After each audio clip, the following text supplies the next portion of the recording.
Hello viewers, welcome to my channel Science to Technology. In today's show, Science Thursday, we're going to talk about energy mix. So let's dive right into it.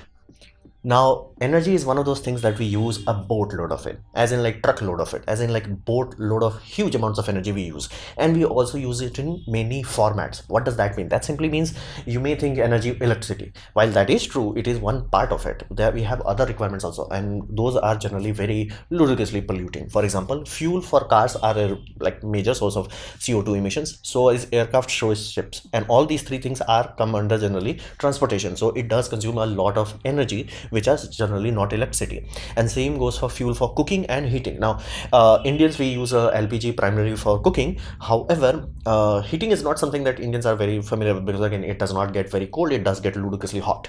So we do not take like seriously like heating energy bill is like seriously like you are consuming gas just to heat your house.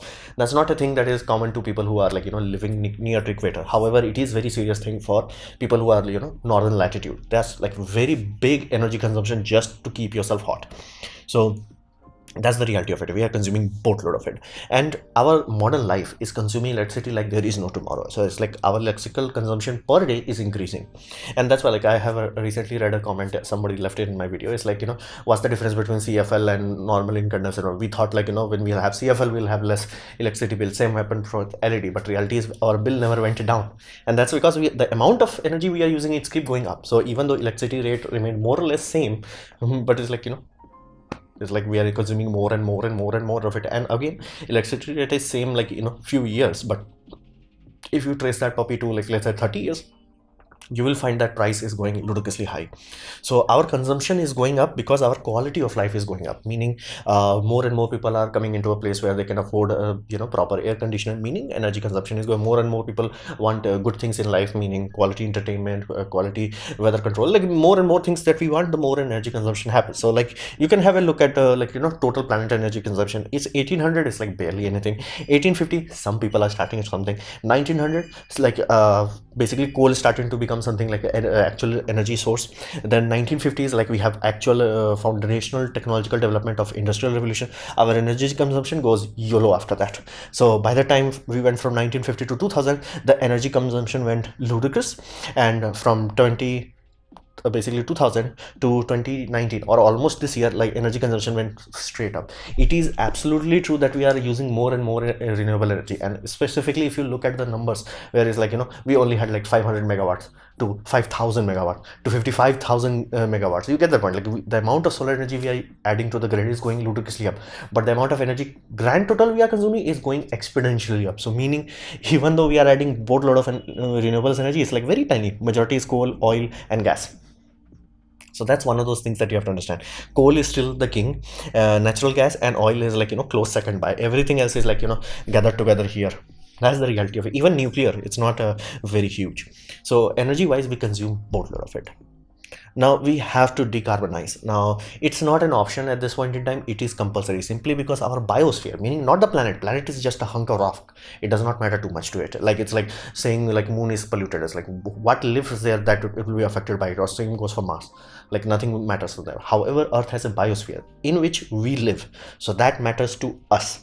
So our biosphere is very delicate, meaning it has a perfectly balanced system. Mainly sun pumps X amount of energy, and let's say X minus 50% leaves out, goes to the dark side of the space, and our energy is perfectly balanced. However, if we add greenhouse effects, meaning add methane to the atmosphere or add CO to the atmosphere, the greenhouse effect, meaning the amount of energy that is leaving the planet, starts to go down. Meaning instead of dumping 50% of the energy outside, we are only dumping 40%. That 10% extra is now trapped. That is unbalancing the system. So we had a perfectly Thanos system, now it's unthanosed.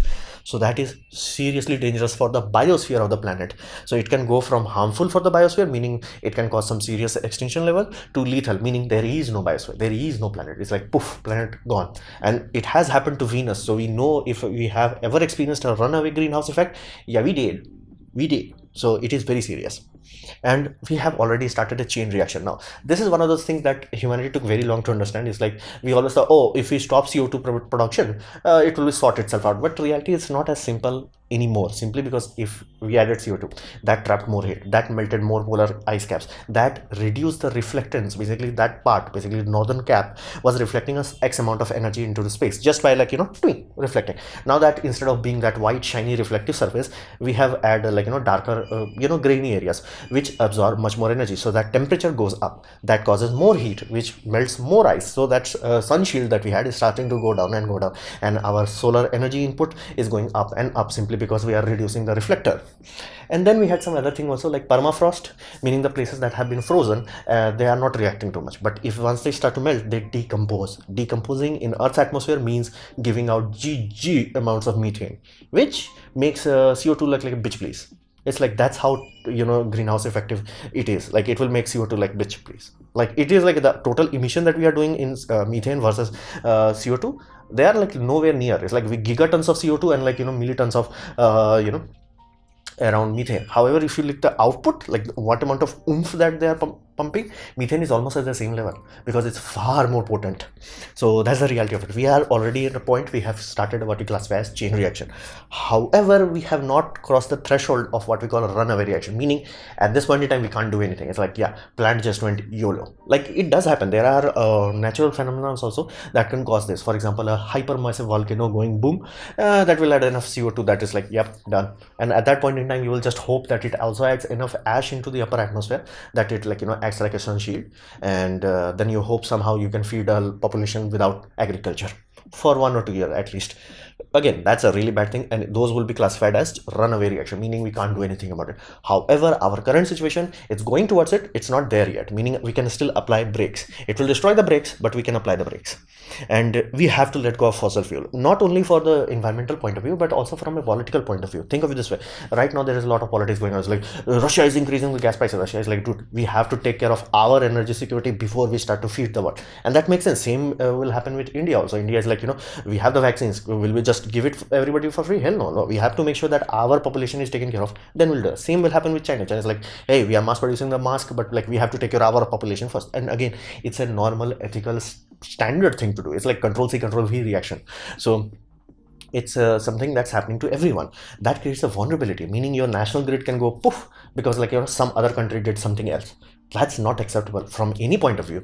You never want to be in a position where it's like that country can affect you. Again, if it affects your luxury watch imports, you're like, who cares? Like again, it will still be a minor inconvenience, but you won't worry too much about it. So but you never want like something as essential as energy, because you may be like, hey, what about silicon? It is important, but you can live very long life without silicon. And again, let's say tomorrow China is like, no more silicon. It will take a lot of money, a lot of effort, but India can create its own plant if we have to do it. It can be done, not economical, but it can be done if government needs to. But there is no alternative energy because we need it now. So this is why we have to let go of fossil fuel. It gives us control back to us. And it's also good for the biosphere that we live inside of. So we have to take care of it. Let's understand the primary energy that we are consuming, electricity. Thankfully, at this point in time, it's the most developed renewable energy system.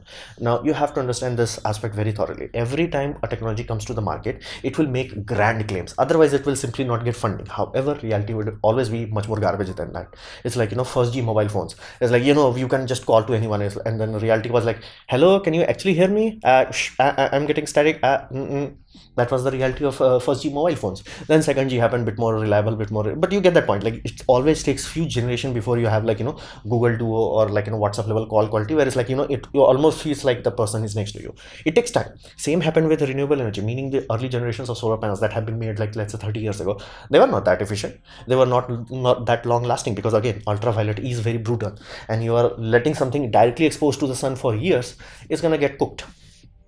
But our modern solar cells and the production efficiency, the knowledge we have gained, created a scenario where we can produce solar farms, and the total CO2 output that happens because of you making this puppy, it's less than the energy it produces. Meaning, if you try to get that energy from somewhere else, whatever the source may be, you would have produced more CO2. Meaning, these puppies are mainly, their carbon footprint is carbon negative. Meaning, making this is actually beneficial for us. If you need that energy, if you're like, hey, we don't need energy itself, again, then it's a different thing. But at this point in time, time, solar have reached that point. Wind also. Wind started out like as a very fragile system, meaning it's like you built a wind farm, yeah, it broke. You built it, yeah, it broke down, shut down, maintenance and all that. Again, brick by brick, day by day, people started to build on it, work on it, refine it. If like again, I did not even knew that offshore systems are surviving so long simply because all of them have dehumidifiers inside.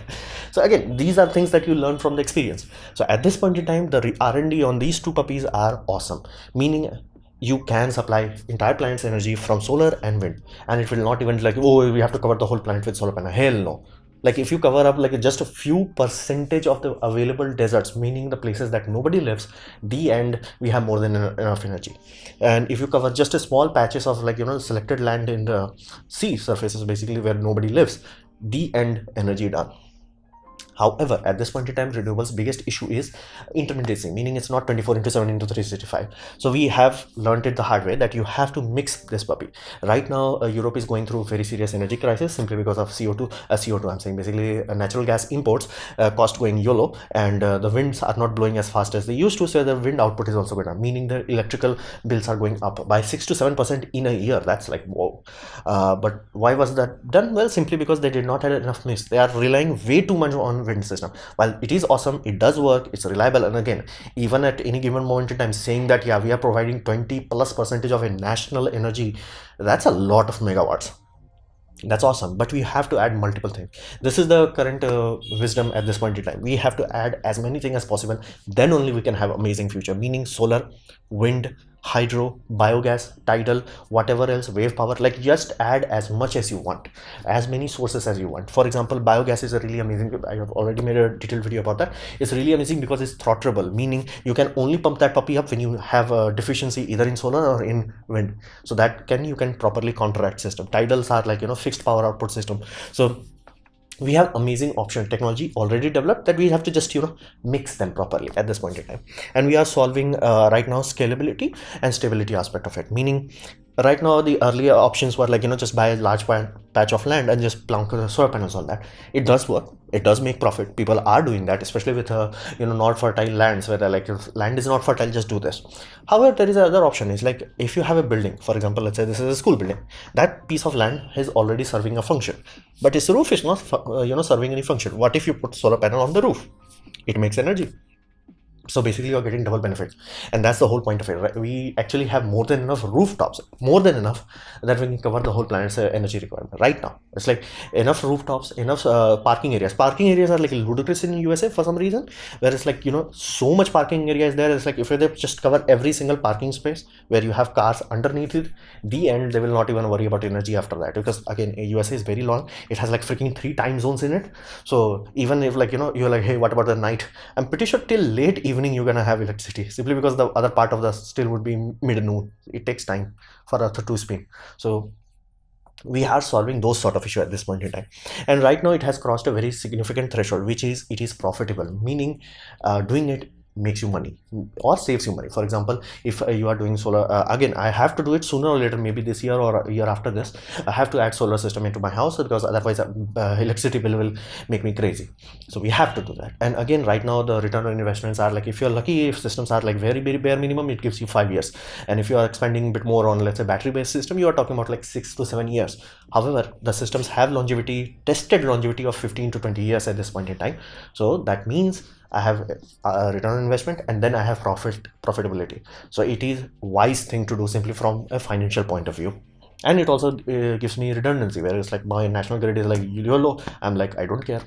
So electricity is very refined, very mature, and we have to just mix more and things, and then we'll be sorted.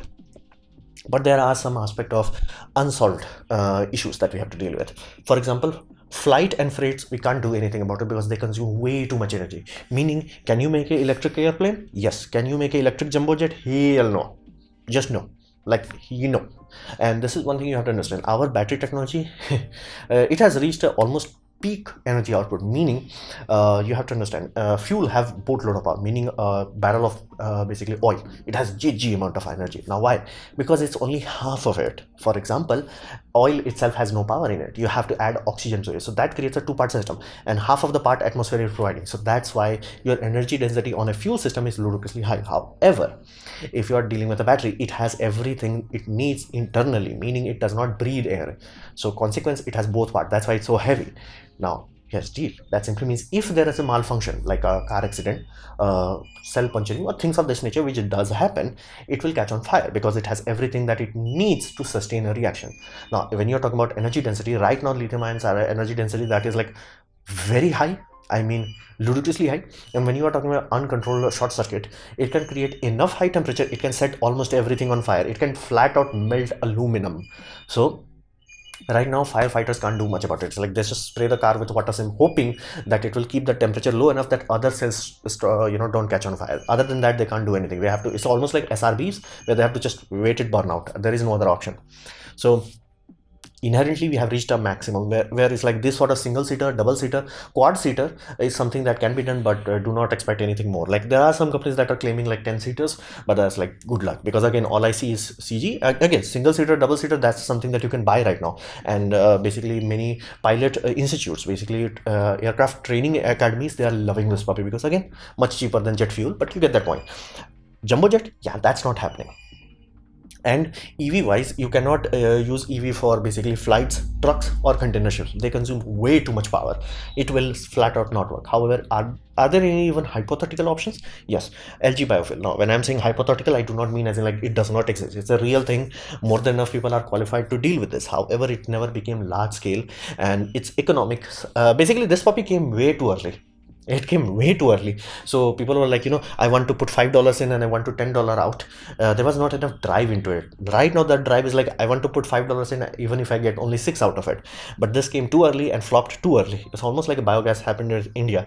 But this has the ability to take solar energy, convert it into chemical energy, and same hydrocarbon energy utilized by everything, basically cars, trucks, ships, jet engine. And you may be like, okay, has anybody actually done it real world? Yes, be it Virgin Galactic, be it US military, be it army divisions, anybody has tried it and everybody's like, yeah, it's the same. It's like it's a CH4, it's CH4. If like you have C2H6, I think something like that. Basically if you have the large hydrocarbon chain, is the same. It does not matter whether you take it out of the ground or take it out of LG, it's the same thing. It does work, tested system. And for container ship, instead of using LG fuel, we can utilize basically nuclear reactor, portable nuclear reactors. Now fundamentally I hate nuclear energy simply because nuclear energy is one of those things that does not accept oops. It's not one of those things that's like oops. Now you may be like, same happens with dam. For example, if for some reason Three Gorges dams breaks tomorrow, it would be catastrophic, absolutely devastating, and the amount of loss of life and the damage of property it will cause would be god tier. However, it will fade, as in like after 2 to 5 years people will not even talk about it. After 10 years people would even forget that it would have happened. Nuclear, yeah, hell no. That area, please don't touch this area for 200 years. Not acceptable. That's why. And that's like if a person does oops, be it Chernobyl, be it Fukushima, be it 3 Miles Island, it's like person always made a mistake. And again, I cannot blame a person because again, you are humans, we make mistakes. So that's why I don't like nuclear. And on top of that, even if you somehow can make a system, what the hell are you gonna do with the gigatons of waste that you are creating, that nuclear waste that requires safekeeping for thousands of years? Yeah, that's not happening. That's flat out not happening. It's like everybody's like, we're gonna bury it deep. Where? Nobody wants it in their backyards. And I get it. It's like if I'm a mayor of a town or something important about a place, and somebody's like, hey, I'm gonna bury this puppy deep underground. I'm like, not in my backyard. And I get it. Everybody will do that. I get it. I thoroughly get it. And again, they were talking about like one place that was like, it's 50 meters deep. I'm like, that's so low. We had mines that went deeper than the 1800s. I get that point. It's like, it's almost like we are trading one problem with another problem. It's like, you have this nuclear waste. Future generation, please sort this puppy out because you may end up contaminating the whole planet. That's how much we are creating. Again, it won't be end of the world, but it's like another issue that we are creating, just hoping that our future solve it. And again, we have inherited this global warming issue. We are giving them nuclear waste issues. I really don't like that. However, container ship, again, reactors are very small. Marine industry have much better experience of managing this puppy. And if it goes boom, the sea will dilute this puppy so quickly that it won't be an issue for long. So there are some unsolved issues. It's not completely sorted. Electricity mostly sorted. This puppy, still some kinks to be worked out. Now, you have to understand this aspect. This is a painful transition, meaning going from completely known technology to completely unknown, unreliable technology. Unreliable as in like you don't control the sun, clouds control the sun. So in those sort of scenario, it's gonna hurt a lot, meaning it's gonna cost a lot. Yes, I do want to have solar. Yes, it's beneficial for me, but where the heck I can get the capital required for? And you may be like, what if you take out a loan? At that point in time, the loan and the interest on that loan would translate to the same thing. At that point, just like, yeah, don't do that. That's why nobody does solar farm based on their loan, unless you are building the house from day one. And that point it does make sense, but other than that it does not. And there is a lot of political power also that people will lose. Now thankfully one generation of this has already happened, because if you are familiar with 1990s politics, you would have noticed a lot of power people, meaning Exxon Mobil or things, basically people who are dealing with fuel and energy. They were like, the kings, they were like the godfathers. But right now they are not the godfather. Right now the godfathers are Amazon, basically Facebook, Google, because the economics have changed at this point in time. Same will happen to the politicians also, because right now they control fuel and that gives them a lot of power, and they are having a hard time letting go of that. And I understand it, but again, from buyer's point of view, it should make sense. It's like, hey, instead of relying on Russia for gas, what if I have ludicrously more expensive wind farm, but it creates jobs in my country. It creates a whole technological sector that we did not have before this to grow, thrive, and more. Who knows what more technology can come out of that kind of talent pool. And then you start to do that, and then you have the benefit of Russia is like, we're gonna increase the price. You're like, good luck, I'm not buying it, I don't care. So you get that point. Like, there is a lot of fuel and flow effect to it, so we have to manage this, and we all gonna suffer from it. It does not matter whether you are rich, whether you are poor, whether you're in a big country or a small country or tiny country. And I genuinely hate every time people are like, France is doing so well, specifically if you're comparing it to USA, India and China. To give you a context, we in Indian numerical system, we go high as like crores. Crore simply means as a large number. It's like France, like everybody's like nuclear energy, awesome. France, it's like 7 crore people. That's a lot of people. 7 crore, that's a huge number. India has 135 crore. Let that sink in. That's why like every town is like, oh, Russia is like, we feed that much people on renewable energy in India already. China would be like, dude, that's like we feed 10 electrical energy 10 crore people directly on solar. Like, we have that kind of solar farms. It's just that that's a tiny country in terms of population size, and that's the same goes for USA also. It's like, if you're talking millions, it's like remove the third largest population from this planet, as in like US's population. If you remove that much population from India, remainder would be 1 billion. Let that sink in. That's how huge the population of India and China is. That's why it's not just easy like, lol, just do this. It's like, we will have literally nuclear reactor every other or just take a ton, or nuclear reactor 35, take another, or nuclear reactor 527. That's how much we'll need. So be mindful. It's gonna cost a lot, it's gonna cause us a lot of suffering. It does not matter where country we live in, but we can solve it. This is one of those things that is almost like our time's Cold War. Now Cold War is one of those things that it has faded in memory, so we do not understand the significance of it. Like, think of it this way.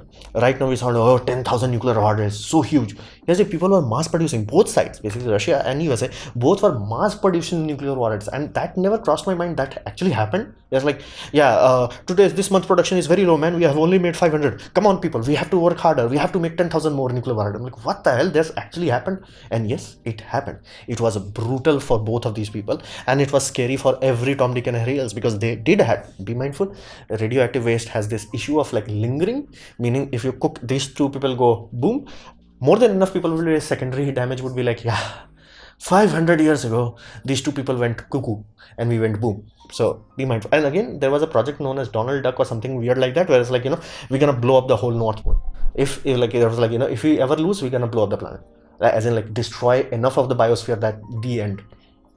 That happened in Cold War. That's a real thing. This happened, but we solved through it.